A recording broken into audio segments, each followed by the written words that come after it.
Years ago today, who would have thought?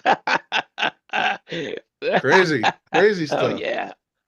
Yep. Crazy And stuff. now look at you. Now look at you.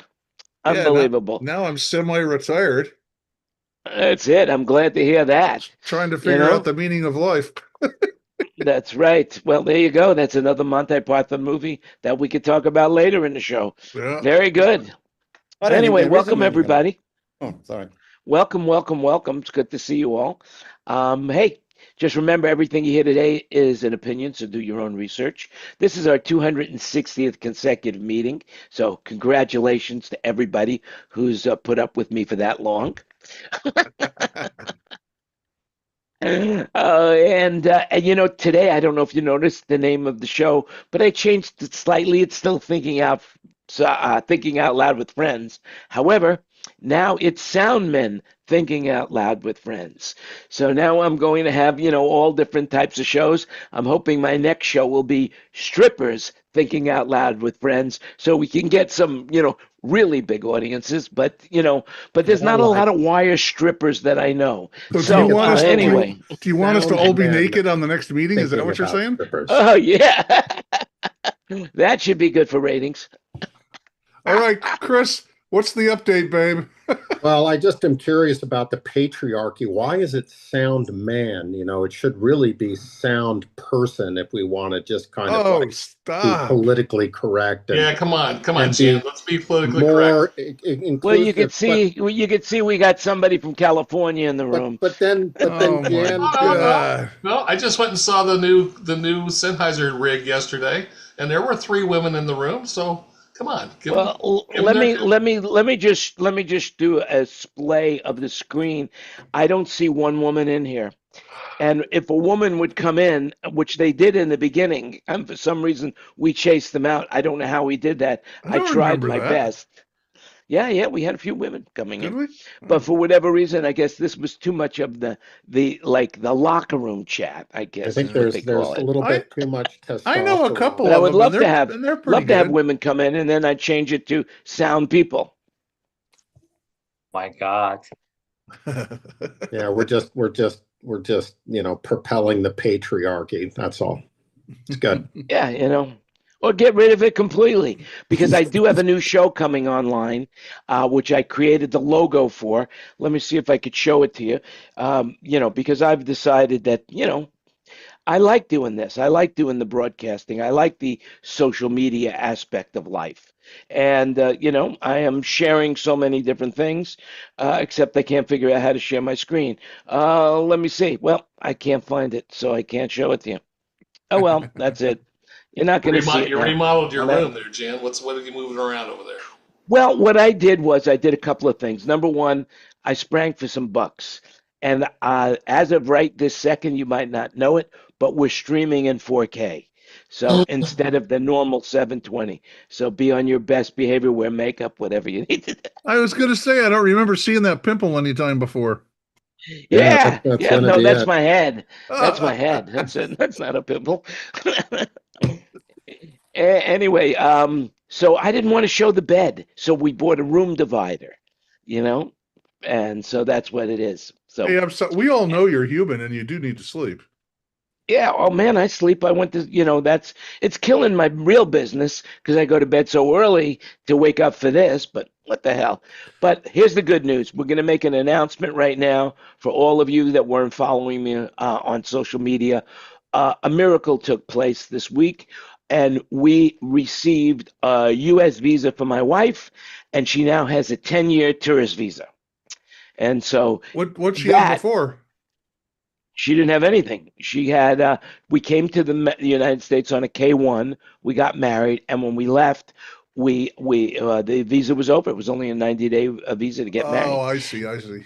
And what they say, and both two lawyers, I went to two lawyers, both of them told me the same thing, and that once you abandon your K-1 visa and you don't apply for the upgraded status, you will never, ever, ever get a tourist visa for your wife. And Really? evidently they were wrong because we got a 10-year visa. So now it changes everything. Now we'll be popping in and out of the United States back and forth whenever we want to, and we'll be doing a little more traveling. So So what's the average that's the round trip news. ticket cost? Well, depending on how you want to fly. If you want to fly business class, let's say on Korean Air, which goes directly from Bangkok to Seoul to Las Vegas, that's about $2,600 a piece. If you want to fly coach or economy, that is in the neighborhood of about 1,300 a ticket. And then, of course, there are other airlines as well. But for the first time in 4 years, I went online and looked at mileage, and American Airlines now has some mileage seats available, which they've never had before for the last 4 years. So that's a good sign.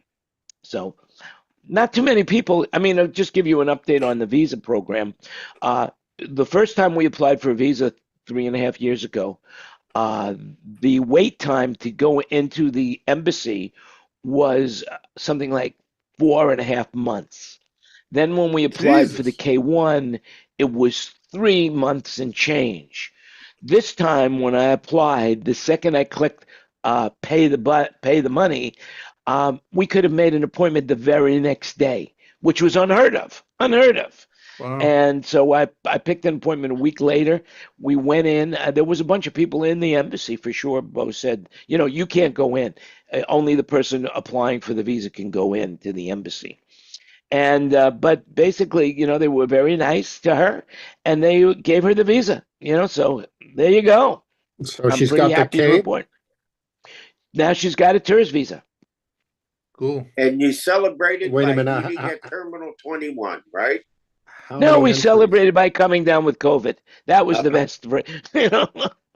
But How many the Really? COVID entries this does she time get? was really minor, super minor. I mean, I didn't get it.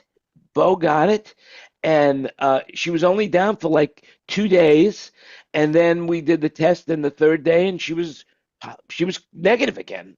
So it was, I mean, really fast Is, and is very minor, how many entries does she get on the visa? unlimited. It's a What 10-year what is tourist this visa, visa called? a tourist visa. Just a standard 90-day. Oh, yeah, that's correct. You can only come to the United any tourist visa. You're allowed only 180 days in the country, no matter Okay, where it so is in the she can world. It's she can always come twice for 90 days per annum. or stay once for 180 days, Okay, yeah, but get gotcha. the extension. But we're never going to be staying here that long. We're going to be traveling back and forth. And so, yeah, I mean, hey, the woman did ask her, why did you not apply for the upgraded status? She did ask him in the office. And my wife said, we don't want to live in the United States. I'm happy here. And that was good enough. Wow. Oh yeah, So no, there you go. that's not a bad deal because green cards are complex because you then become a fiscal resident of the United States if you get a green card. And Yeah, well, if you get a green card, that means once you apply for the upgraded status, we were told that we'd have to stay in the United States until they approve the green card, that is which correct. could And take upwards of 24 months. my brother's daughter married a guy from England, and it took him 2.5, 3 years, and he had to leave, so he had to go get a parole visa. It was all really complicated. Yeah. But he So finally got it. But the other thing is with a green card, and technically you've got to spend 183 days in the country, right? exactly. And you're taxed. Yes. You've got to fill out a tax return every year. So it's horribly complex. Man, I lived abroad for 20, Jesus, almost 30 years, and yeah, it's crazy. Well, I understand that completely, but what I would like to do, change the subject a little bit, seeing we're dealing with Chris, why don't you give us an update on what's going on with Pacific Palisades in Los Yeah, Angeles? update. No, there's really not too much to update other than people are finally catching on to the fact that contamination is real. And there are actually some people that have started in building wood framed houses, and if they build those too fast, then they're going to have to remediate, get them cleaned up before they could put the insulation and drywall in. Wow. So, but yeah, not too much. The Ricardo Lara, the insurance commissioner for California, has announced that insurance companies are going to have to deal with smoke damage and contamination, because there are a lot of ways that insurers can try to wiggle out from it. It's pretty awful, but it's almost better if your house burns down and is a total loss than to have it survive a fire, because you've got so many headaches to try to get your house back into livable condition that it's literally almost easier if it burns. How that you lose all your gear, that's for sure. So, but yeah, it's just long and difficult. And I'm going to have lunch with my architect tomorrow and see what's going on. And hopefully they've loosened up, apparently, the definition of a building like for like. So that should make obtaining a permit a bit easier. But it's still, it's just like one big long nightmare, pretty much. Well, I hear you. So now the question I guess that I have for you is, you mentioned that they're building with wood. In Thailand, they don't use wood at all. Everything's built with concrete. And it's a much more effective and quicker way to build. Why do they not build with concrete in the United States? Honestly, well, actually, no, Dennis. You'd be surprised at. Sorry, Denny. You'd be surprised at how expensive it is to do a stick build these days. That, just to give you an idea, right now in the Palisades, to do a stick build, you're probably looking at somewhere between $700 and $800 a square foot. Those are big numbers. Take the square foot of your house and multiply it by 700 or 800, and you'll see just how expensive that is. And they're saying that in another year, that could be $1,000 to $1,200 a foot. How much is that versus concrete for Chris? Well, I haven't. Great question. Haven't gotten bids yet because we haven't finalized the drawing and we haven't gotten the permit. Now, just with the drawing that we have, I could probably send that out for some bids. But in order to get accuracy, you need the formal drawing plus engineering for the foundation. And then the engineering of the foundation will vary depending on what you think you might be using for building materials. So if you're going to be building cement walls on the perimeter of your foundation, then you're probably going to have a little bit deeper foundation on the edges. Beefier, yeah. Beefier foundation. One thing I learned is that when you have concrete, like a block of concrete, square or round, going into the ground, the force goes out at 45 degrees. Well, it's pretty amazing because on each side, so conically. I guess when you think about the concrete, it wasn't that well because those prisoners from New Orleans escaped through a concrete jail cell. I mean, unbelievable, hey? Well, they've got a lot of humidity down there, and concrete's an interesting product. I mean, it never ceases, like, changing and curing and hardening. And so you mean like poured walls, or do you mean like concrete blocks? So we're taking a look at a product called ICF, which is called an insulated concrete form. And it is essentially two parallel planes of insulation held together by a little squiggly thing in the center. And it looks like adult-sized Legos. So there's a cavity in the middle, and then there's insulation on each side. The orientation of the brick does not matter. The insulation on the inside or the outside is the same. So you don't need to worry about how you're actually laying the brick down. And then essentially you lay the bricks down on the perimeter, and you get row 1, row 2, going upward. then you put in rebar, and you put in some clips, and you put a few things, and then you keep stacking the Legos.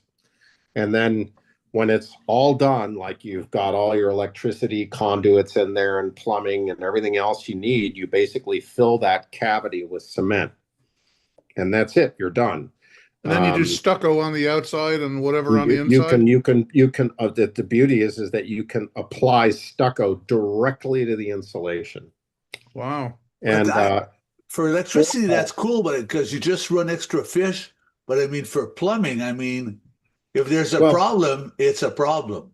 Most of the plumbing comes through the floor, but if you let's say you're in a bathroom and you've got a faucet mounted on the wall, you just basically stick the pipe or a conduit with a flexible tube inside, and you put that in the cavity, attach it, and then when it gets poured with cement, you're all done. You just hook up. These days with all the PEX, Dan, they use PEX a lot here now. So you just run a conduit and then run the PEX on the inside, and if it ever springs a leak or you have to replace it, you just pull it out because that's the idea, and and same with electricity, by the way, right? You have a conduit for your plugs, which means that if you want your wire shorts or you want 3-phase, you can just pull a new cable and boom, you're off and running. Wow, amazing. Cool. Since this is a sound engineering gathering, what was the initial frequency response of your insulation building? Just kidding. Somebody needs to smack you. I think where this is going to any audio sampling. So the thermal coefficient's like an R43 or 45. I mean, this stuff is incredibly incredibly good for insulation, and additionally, it's fire retardant. 4 hours at 800 degrees Fahrenheit before it'll burn. Wow. That's longer. The only thing that could catch that on fire would be a Tesla battery bolted to the wall. I'm just or anybody, not necessarily a Tesla battery, but a lithium battery bolted to a wall could eventually cause some problems. So if you need a battery like that, you just build a small shed outside and keep it outdoors, and then you don't have to worry about it. And the other bit of news is that a couple of people have gotten their renewal notices for the California Fair Plan in the Palisades. So for a house that's in the high 4s and low 5s, so that's what I heard. So this house was like anywhere, let's call it from 4.7 to $5.1 million house. They want $60,000 a year for fire insurance. Wow, that's insane. Just to pay you nothing when the actual fire is going to happen. God. So that's $5,000 a month. If you just do the math, okay, we're not going to do discounted cash flow because that $60,000 is going to get raised every year. So over 3 years, you're looking at $300,000+. Over 20 years, you're looking at over $2 million for insurance. So it pays to build, with a thesis for, fire resistance, if not fireproof. That doesn't really exist, but get as close to fireproof as you can, and don't pay that insurance, and you're gonna end up winning big time. Well, where you live, there's nothing left to burn. Everything's burnt. Yeah, but the problem with California is that it's this chaparral that basically grows, and then the leaves fall, and then it creates this. They have a name for it. It's like this layer of stuff on the ground. One season you're going to have burnable material again. That's right, Fred. Bruce is on it. I have a way that you might be able to find some money. I have a way. I just heard about this, and I'm not making this up.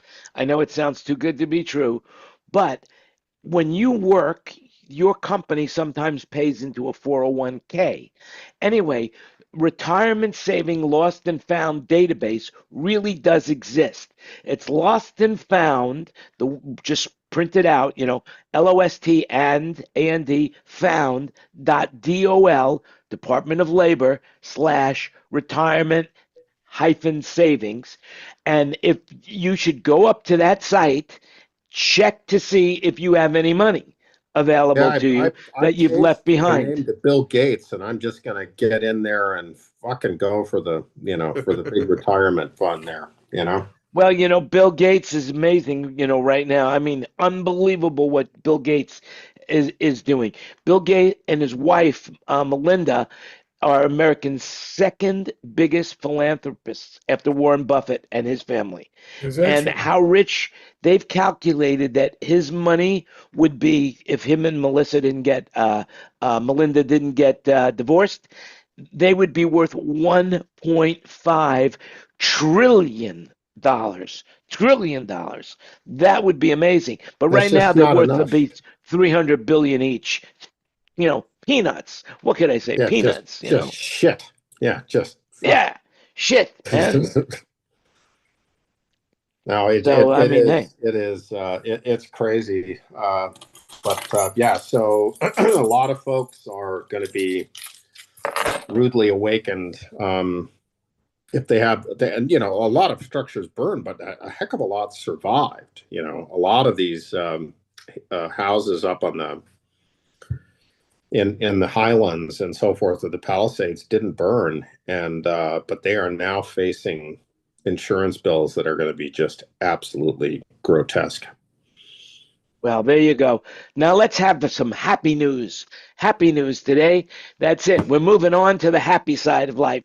And that is the fact that today is Bitcoin Pizza Day. That's it. Bitcoin Pizza Day, everybody. Okay, in case you didn't know, on May 22nd, the crypto world raised the slice to honor the most legendary meal in blockchain history. Evidently, the story goes that that basically back in 2010, a guy traded 10,000 bitcoins for 2 large pizzas, and today that would be worth over $1 billion. So that's some appetite he had, boy. Whoa, unbelievable.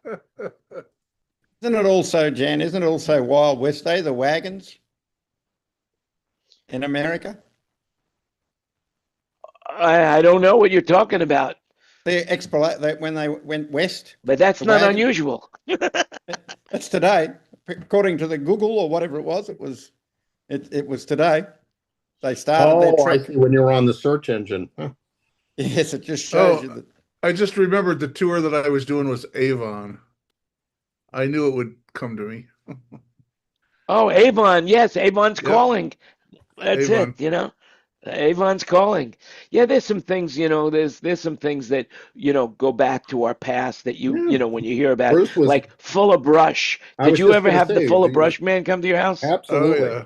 And the Kirby vacuum cleaner too. My wife actually has a old classic Kirby. It's worth its weight in gold, I think.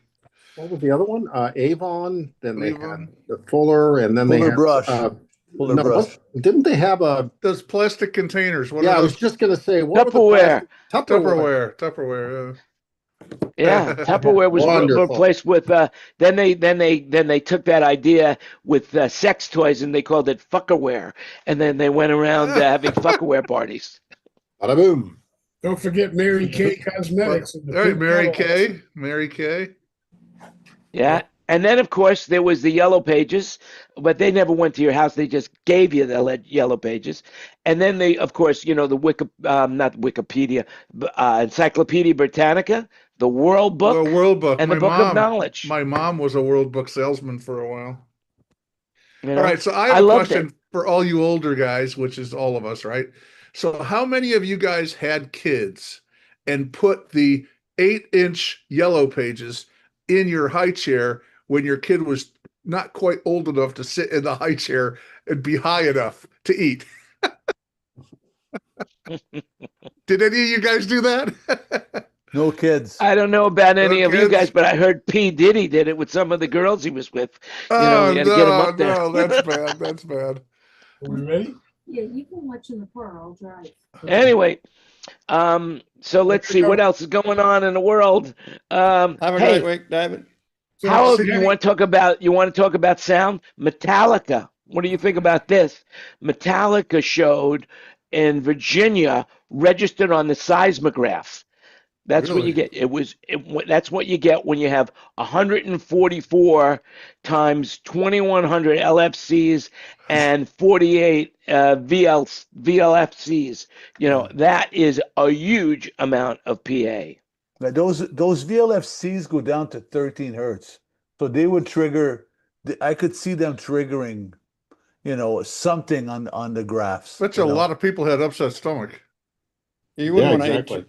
You wouldn't want to eat too many beans. I wonder what kind of power draw that was for those amplifier racks. They must have had a. Well, there's no amplifier racks because they're all self-powered box. Right, same thing though. Yeah, but the draw must have been huge. I've noticed that with the digital amps, they're so efficient.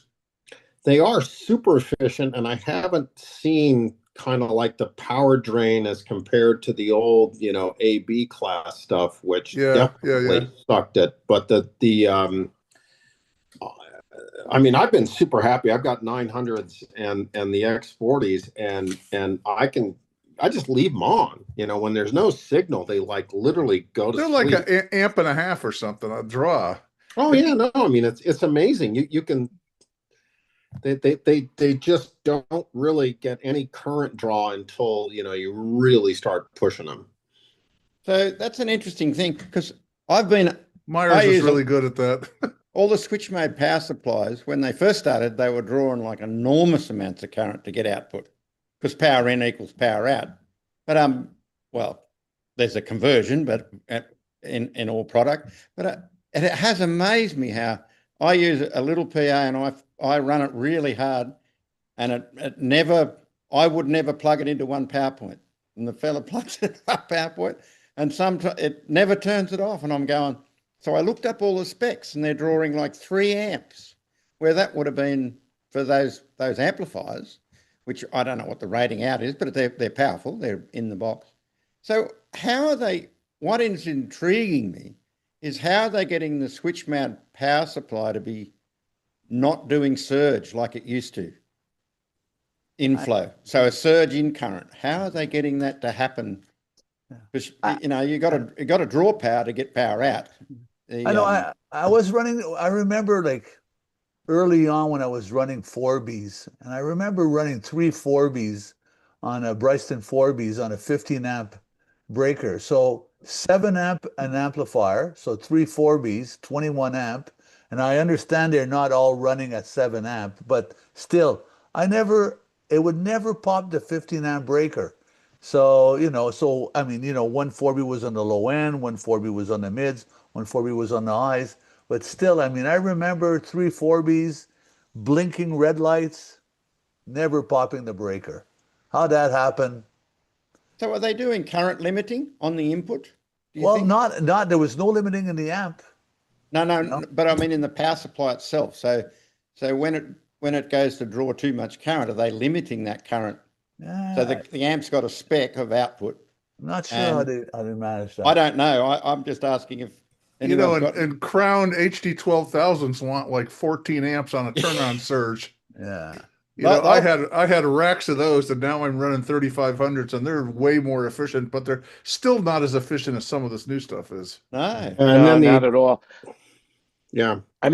Kurt just walked into the room. He could talk to you about the Panthers, but when you think about it, he might even know more about what happened at Metallica, because I'm sure that he does the same thing. I doubt he gets it. In Oregon, I don't think in Bend they're going to let him pump the sound up that loud that it's going to register on a seismograph. But Kurt, are you there?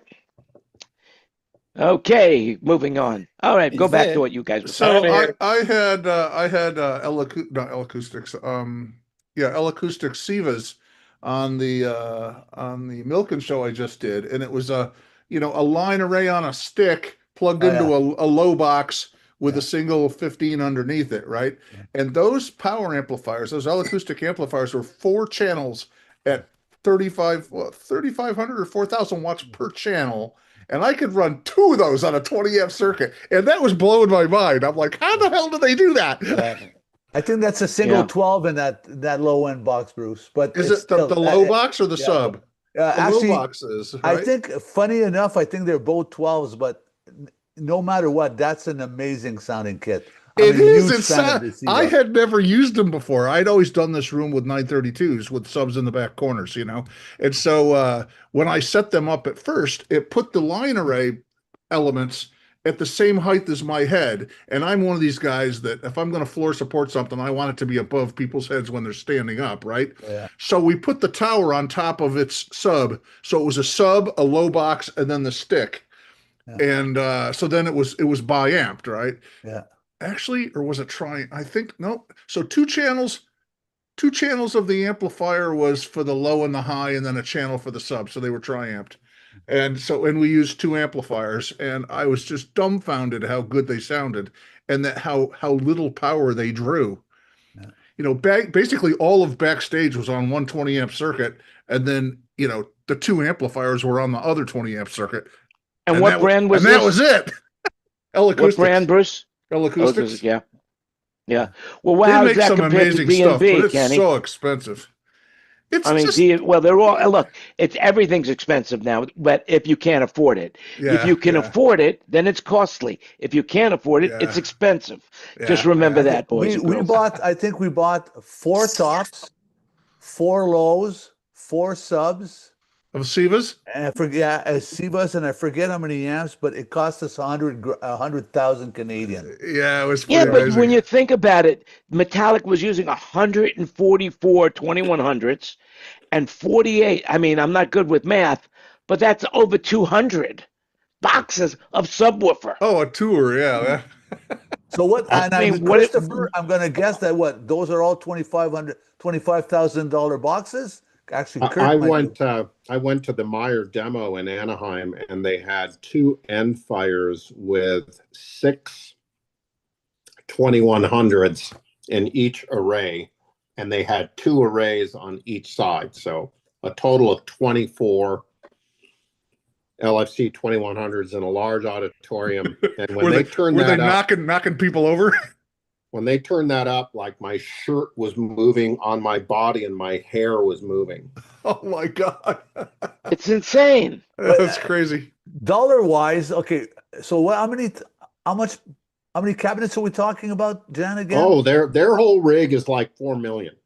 Yeah, that's what I was going to say. Yeah. So I think yeah, I mean that's a lot. That's and they had to be using if I'm correct, the 2100s are subs too, right? Yeah. So what about the tops? Panthers, I mean, different Panthers. Yeah, the Panthers. Yeah. So yeah, and that's a lot of SPL. Yeah.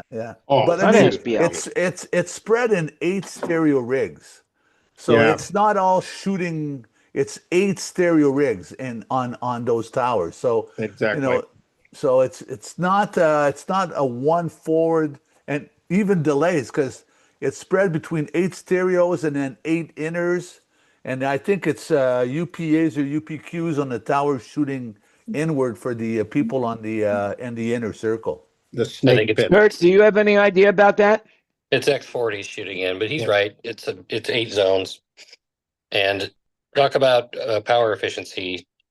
Like in Bend, we'll run 12 aside Panthers, 6 aside 2100 plus a monitor rig most of the time. Kurt, it's really dark in your room. Yeah, it's interesting because that's Greg Price mixing. But power efficiency will rarely get above about 22 amps a leg maximum.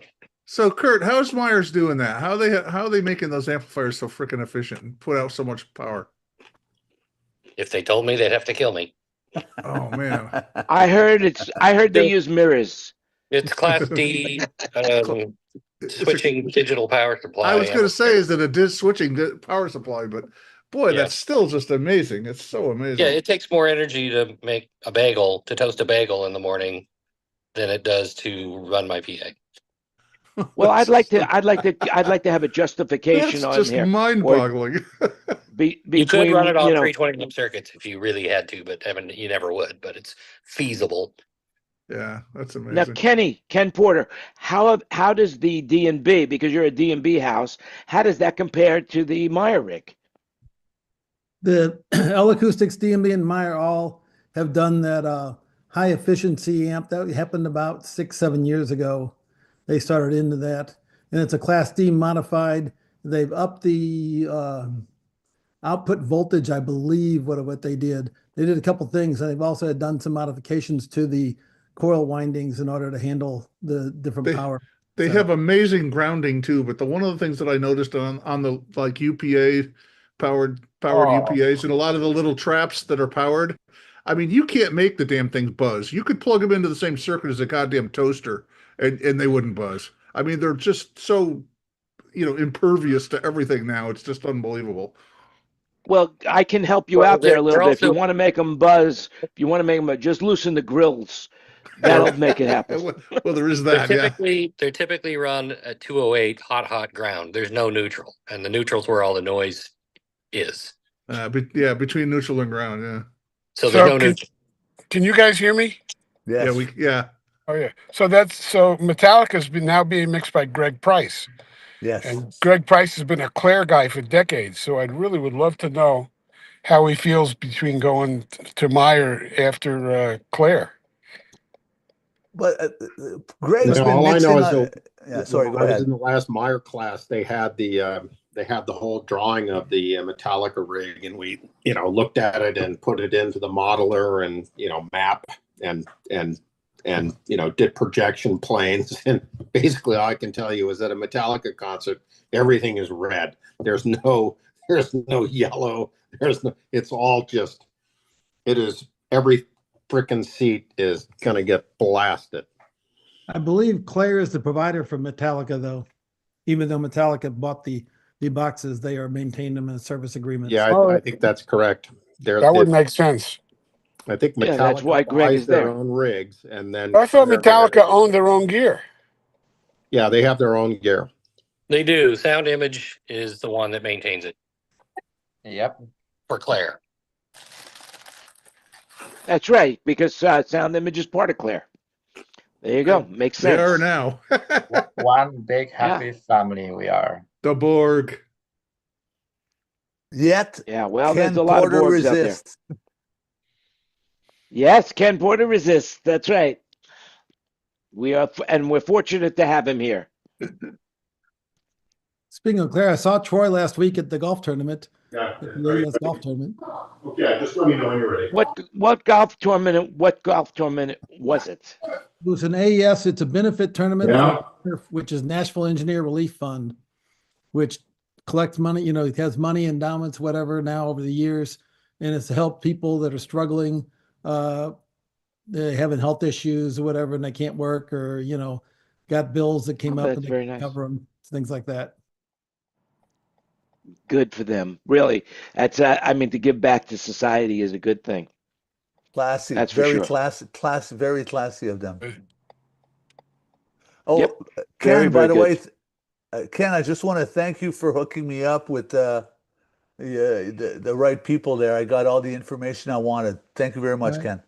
Well, if you need something, let me know. As far as if you want to do something, I got figured out, Definitely. and I got all the important stuff done, the importing documents done, stuff that I know how to do, got set up.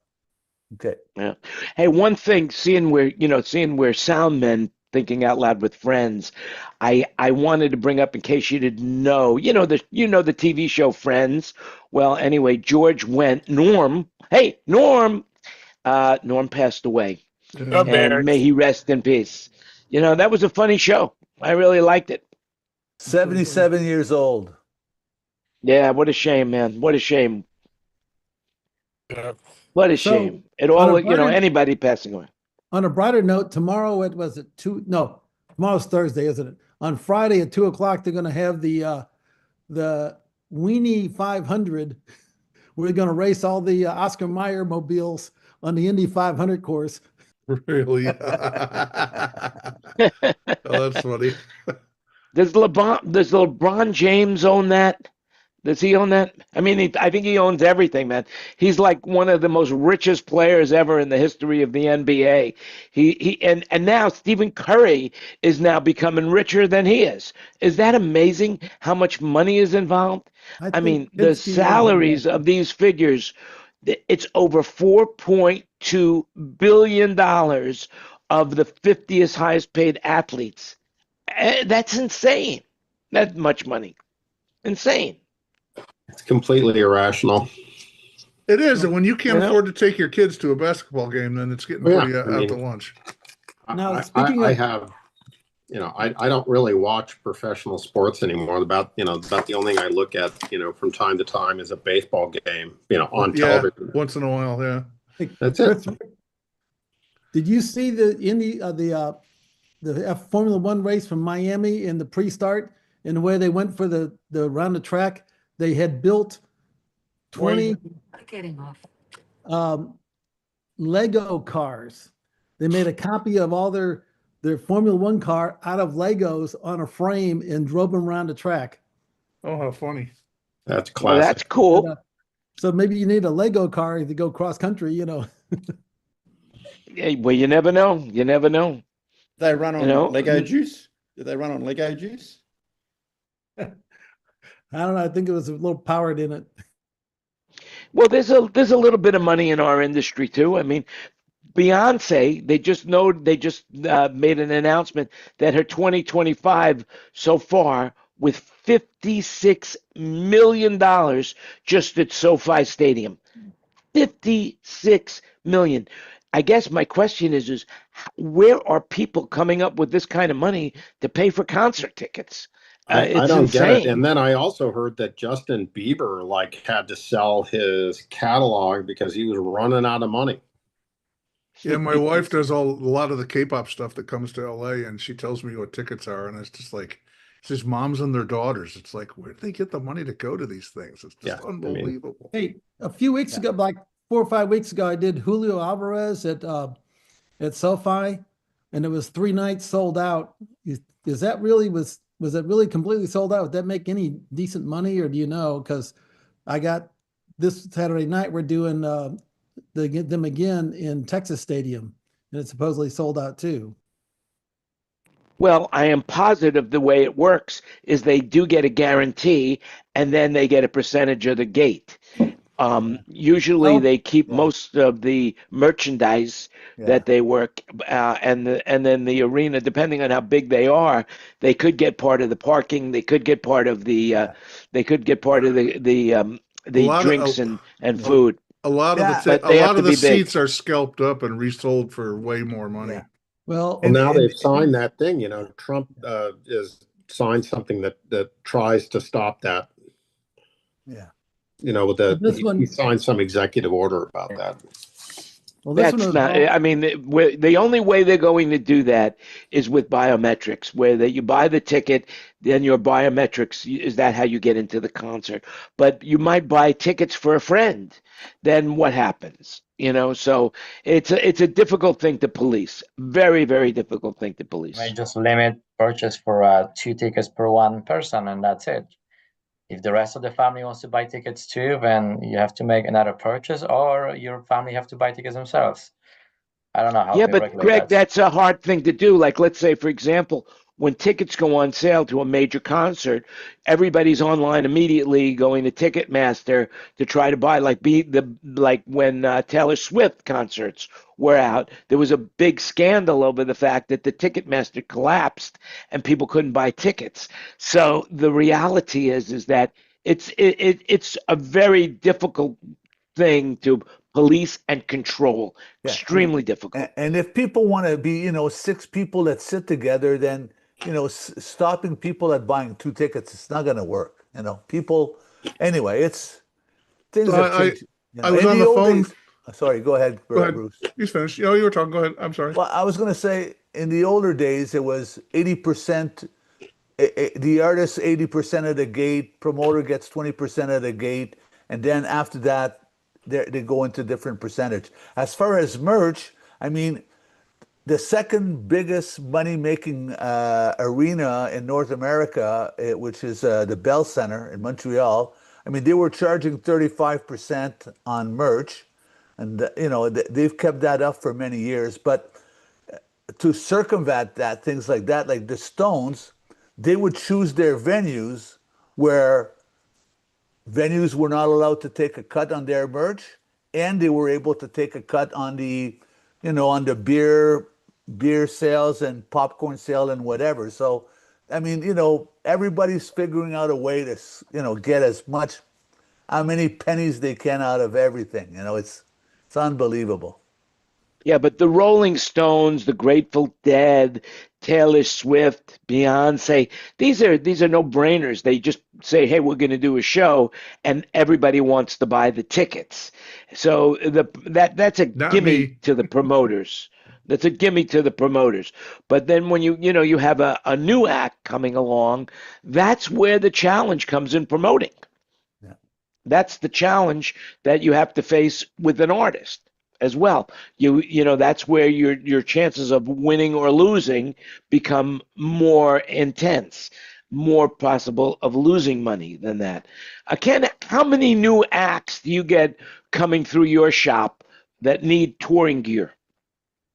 I get a lot of them, but they're all like band that's starting out. They could be the opening act. They're just being funded by a label, and they usually can come up with a bus, and they usually carry a 14-foot trailer behind the bus, and they put all the band gear, and they come in and get 2 consoles, a stage package in there, and that a lot of times they just use their engineers and dry hire rental it. And they go I out see and his clubs. control packages come through Bend about 5 or 6 times a year. My packages? Yeah. Oh, well, that's nice. I'll put a point store sticker on it next time. Okay. Yeah, good idea. You cover up the spectrum. But there's no more record company money anymore. I mean, records, no bands don't sell records anymore. So I mean, they got to make money on the tour because they're not making money any other way. Exactly. So depends how do they come up with the money to pay a guy like Ken? So where's that money coming from? It comes from money or venture capital money out of the manager. Number 2, it also comes from if they're artists, if they've been writers. There's several artists that kind of start not really artists, and next thing you know, you find out they wrote this song, that song, that song. Is like they're writing. Got to look at, they can get advances out of ASCAP and BMI on stuff for things like that. So a lot of times there's so they're promoting their song, and then it puts money in it to get the song to take off and make money that way. Okay. And Ken, another way, Denny, is the lottery. They buy lottery tickets, they scratch it off, and then there you go. No, I'm just curious, Ken, and how do they guarantee, or how do you know that you're ever going to see that material again? I mean, is somebody guaranteeing it that's got some deep pockets, or? Well, we usually know who their management is, who their business manager, because in this town, there's managers, then there's a financial accountant, business manager.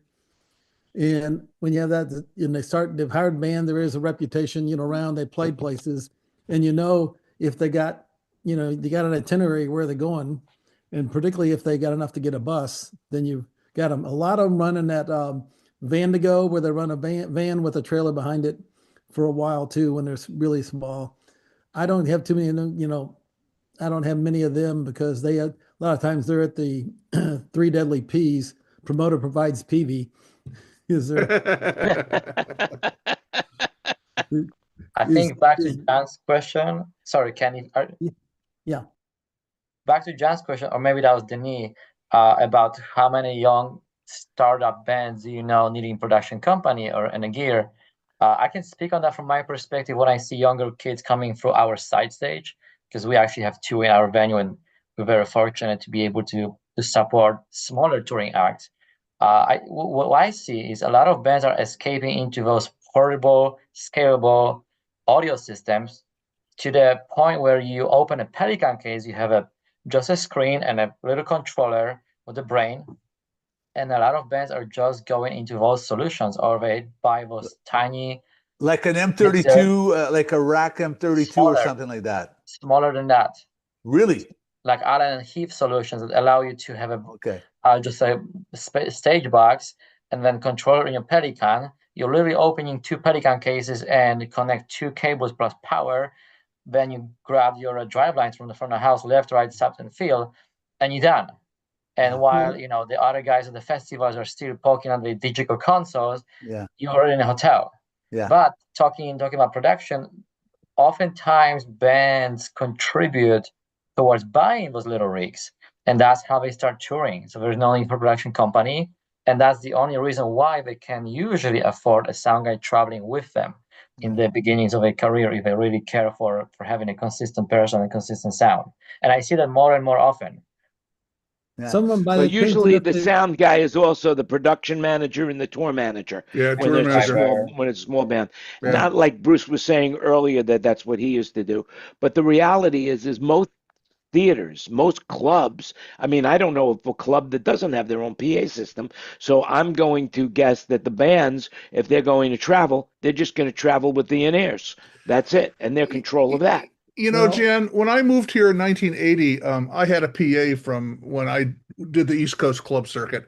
And what I have found that was a long time ago, 1980, is our band, I owned the PA that our band used, and we went from club to club to club because no clubs had PA. I brought my PA out to California when I moved out here in the tractor trailer with all the other gear I was bringing out from the East Coast office to start the West Coast office. And what I found really quickly is all the clubs out here had PAs, so my rig ended up being useless and I ended up selling it off. So, you know, I don't know if that's still a fact. I don't know if stuff on the East Coast, you know, if decent clubs that bands could play in put rigs in or not. But that was the one thing I noticed between East and West is in the East, nobody had a PA. So the band had to supply the PA. And on the West Coast, all the clubs had PAs, you know? So. Well, up until recently, that might have been true, but because of the cost of transportation, all of a sudden clubs started putting in their own theater systems. Like, for example, Live Nation with the House of Blues. You know, the House of Blues, every House of Blues had its own PA system. Now, if I remember correctly, Ken Porter, didn't you start that way, where you had your own PA? You know, you started with the same way, and I think Kurt started that way as well, with his own PA system, you know, for a band that he was in. Well, a lot of bands, it's like when the band has a PA, they scrape money together and get a PA. They'll place because they play a bunch of places that aren't really, you know, clubs as much, but, you know, other venues. And the problem is when the band breaks up, usually the drummer ended up with the PA. And then he's doing sound for other little bands and everything else. And it just kind of rolled in. And that's where the history of all these little sound companies have started, is bands breaking up and ended up with the PA or the lights and all the stuff for the production there. It has just grown into, they're in the business. The problem with that is generally bands don't grow. Like, you know, if they grow too much, then they cannot grow with their demand. Like, you know, if a small band is playing bars and they move on to, we'll say, you know, 1,000 soft seater, then their rig's not going to carry over. But I was going somewhere with this, but I lost it. But anyway, like, I think that these days, that, you know, like you said, Jan, house PAs everywhere, and that's the solution now. You know? Well, yeah, I mean, let's talk. I mean, you know, Ken, you know John McBride, right? So now he started off doing Garth Brooks, and then look how he built up his system just based on one act. Yeah. Well, he had done same a bunch thing. of stuff before that. Delicate Production. I mean, you know, Delicate was Supertramp. Yeah. Yeah, exactly. That's a prime example of that. That's just pretty cool. Yeah. Yeah, and Electrotech had Rod Stewart. Oh, is that? Oh, interesting. Yeah, because Ricky Farr went to school with Rod. There's a little bit of trivia. Lars. I thought Lars went to school with Rod. No, it was Ricky. Ricky, they were classmates.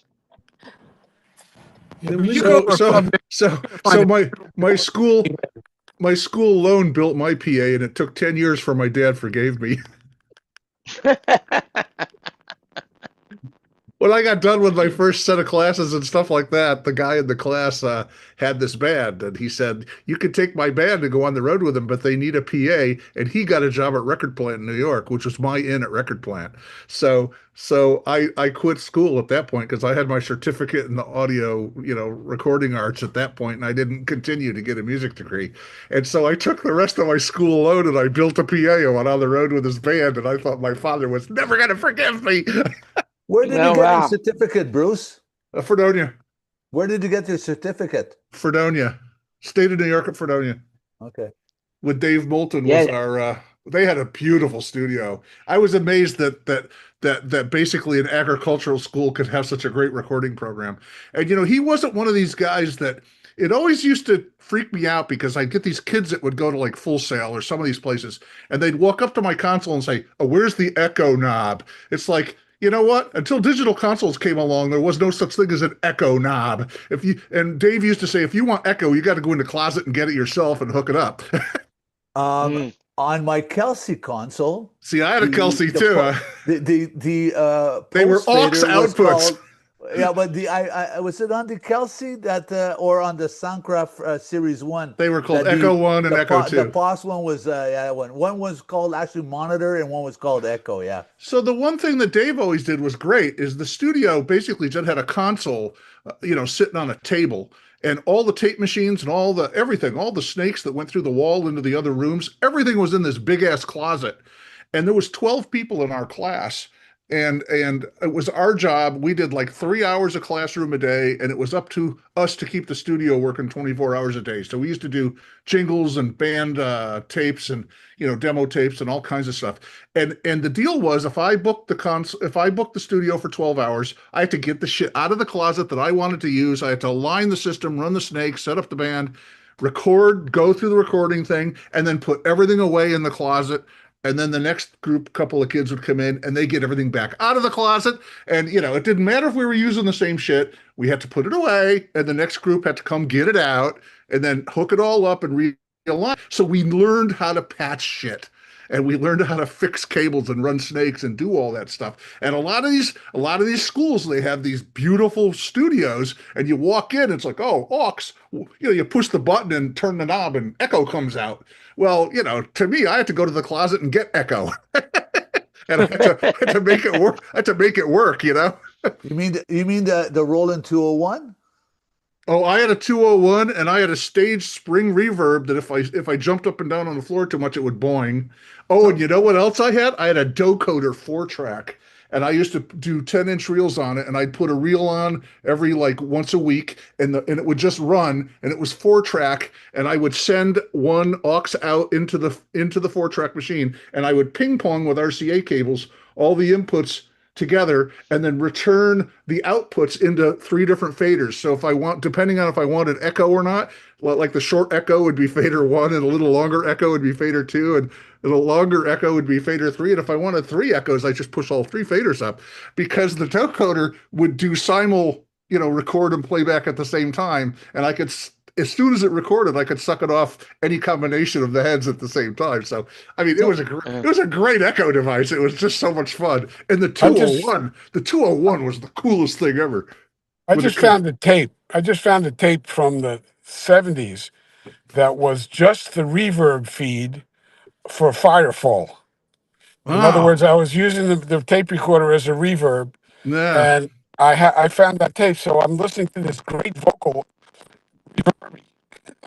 Oh, you're breaking up really badly. Chopping up. Yeah, you broke up badly, Dave. Yeah, we can't understand you at all. Yeah. So yeah, unfortunately, when you got the stuff out of the closet, did you also get the alignment tape, and you had to align everything before you? Yep. Oh yeah. I had to align the studio and clean it all and everything afterwards and before, and he made us do that, so we learned how to do everything. So did you get all that's the way you learn. That's the way you learn. Wait, what was that, Kurt? I'm sorry. Or Ken? Did you get all the nanowebbers out of the closet for it? Oh, the nanowebbers and the gigawatts and everything, man. Yep. The left-handed monkey wrench, whatever you got to get. I had a stage reverb, that like one of those ones that you put in those old Fender amps, and I'd have to put a cement block on the floor and then a pillow with another pillow and a cement block on top of it, so it would stay still, because if people were dancing around front of house, it would make the reverb boing. It was the stupidest thing.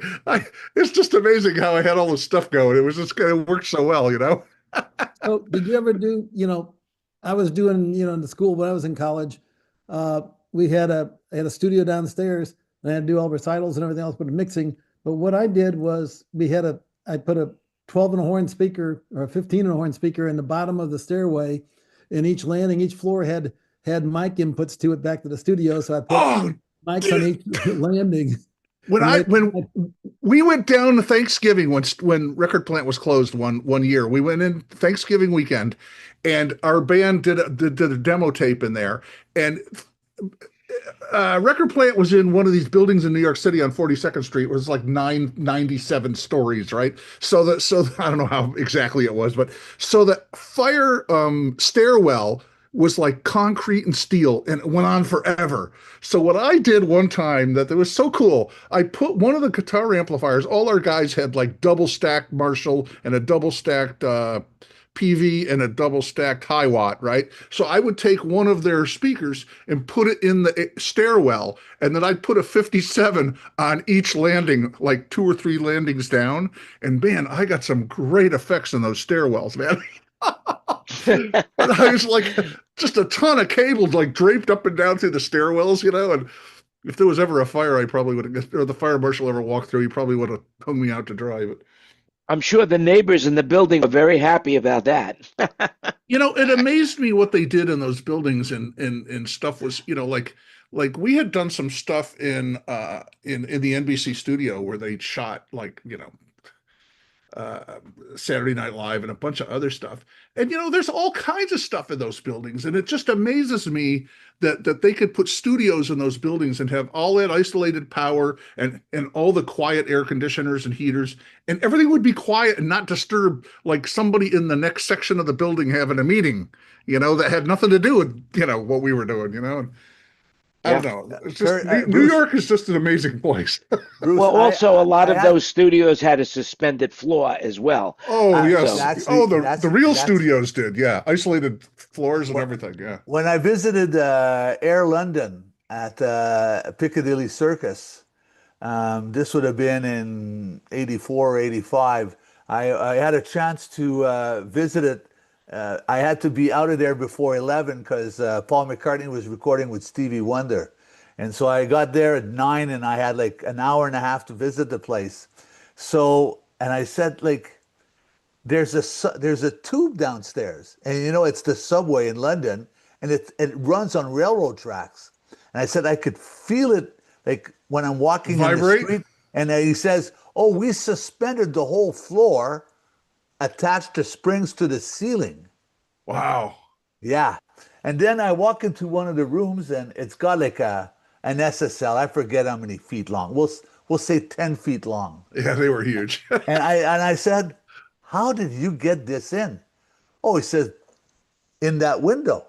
He says, we just basically stop the traffic, bring a crane, and, bringing in with a crane through, on the top floor.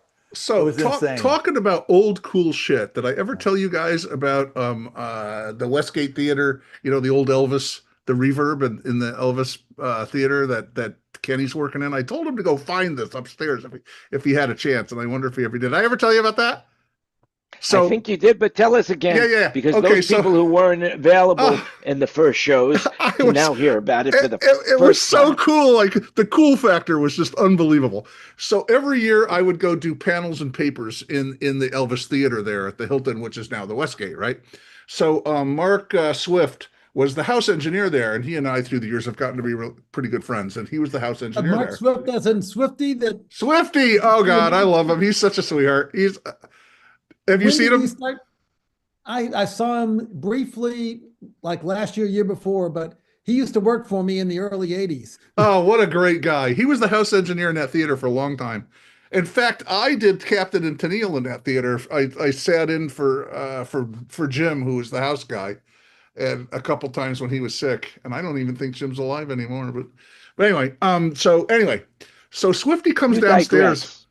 Swifty comes downstairs. We're getting ready for dinner, and he says, so come on, I want to show you something really cool. So we go up in the back, way up and above the, control room and where the lights, way up there in the top of the theater, right? And we're walking down these catwalks, and he goes, come over here, check this out. So I go walking down the catwalk, and there's this pipe, and it's kind of like, old steel pipe.